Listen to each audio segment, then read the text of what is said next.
Yan mga kalagbay, at nagrurubas nga po ng kaong si kalagbay nyo. Yan, shoutout nga po pala kay Hides Emeraldan. Yan po. Kalagbay, panutis naman. Yan, yan po. Mga kalagbay. Yung nga po pala mga kalagbay, si Inang, nagwawalis. 75 years old na po yan mga kalagbay, si Inang. Pambili lang daw po niya ng kape at asukal yan. Yung winawalis niya dyan po mga kalagbay.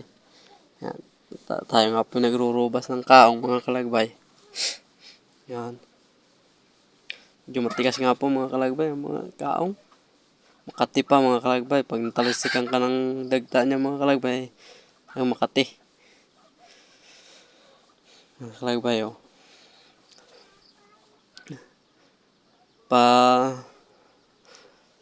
marami pa po yan mga kalagbay. Hindi lang po kakaunti yan. Yan po mga kalagbay. Yan. Yan mga kalagbay.